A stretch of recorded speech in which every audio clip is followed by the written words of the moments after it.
Bon, c'est un petit peu un stage de, comment dire, une étape dans la saison, quoi. C'est-à-dire vraiment un peu dans le continu, dans le suivi de l'action qu'on a mis en place. Voilà, de continuer de faire des petits apports sur technique, sur la mêlée, etc. Et puis aussi proposer un peu de nouvelles orientations. D'ailleurs là on est en train d'essayer un jeu qui s'appelle le su-mêlée, et donc c'est une idée qui vient du Roussillon à partir d'exercices de situations d'entraînement qu'on avait proposé. Et donc voilà, il y a une sorte aussi de dynamique de proposition, de recherche qui est sympa.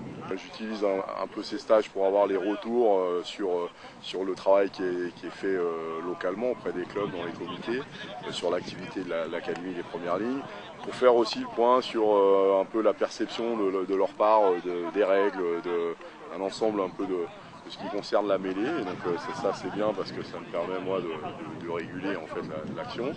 Et puis on a travaillé bien sur des contenus théoriques encore. On a construit des séances type pour les aider à pouvoir intervenir dans les clubs en fonction des niveaux. Donc on a fait pas mal de travail de terrain.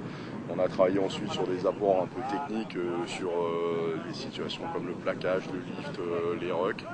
Voilà, et puis cet après-midi, on a travaillé encore sur collecter un petit peu l'expérience au poste de chacun pour pouvoir alimenter un peu la banque de données du simulateur de mêlée. Donc voilà, il y a un peu de travail un peu tout horizon qui permettent de nous aider dans l'ensemble du projet. D'accord, il vient, il dépasse le ballon, il me fait reculer. D'accord? C'est le repère, c'est on me plaque. Rock. Rock ici. J'enlève le bouclier. Je suis ici en train de gratter. C'est arraché. C'est l'image de la pelleteuse, un bras, une jambe. Le gars il a enjambé le ballon. D'accord? Il est en train de le gratter. Un bras, une jambe. Il m'enlève. Donc on essaye de faire pivoter. Dernière situation. C'est vrillé. Je suis ici en train de jouer le ballon. D'accord? Ok? On mène en fait trois objectifs, hein. C'est donc la protection des joueurs, hein, et comment on va pouvoir, à travers l'entraînement, à travers la formation de nos joueurs, les préserver et leur permettre de vraiment jouer la mêlée. Le deuxième objectif, c'est d'aider à former les joueurs, de vraiment aider à former les entraîneurs pour qu'on ait aussi l'encadrement nécessaire à justement cette prévention, à cette sécurité. Donc c'est aussi un travail d'accompagnement, d'aide à la formation et d'épaulement aussi du dispositif mis en place par les CTS.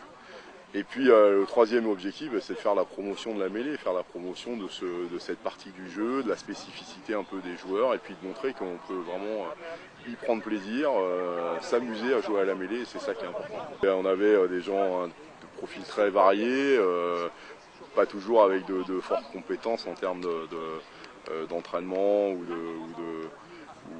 de terrain. Et puis là, on a des gars qui ont toujours la même expérience en tant que joueurs, la même passion, et puis maintenant qui commencent vraiment à être bien formés, très compétents sur le secteur de la mêlée. Et je crois qu'ils sont de plus en plus sollicités par les clubs, donc ça c'est bien. S'il vous plaît, stop. Pousse pas, on pousse pas. Jeu. Hop, ok. Point ici, gagné, victoire. Victoire de Virginie. Ok. Vous entrez là.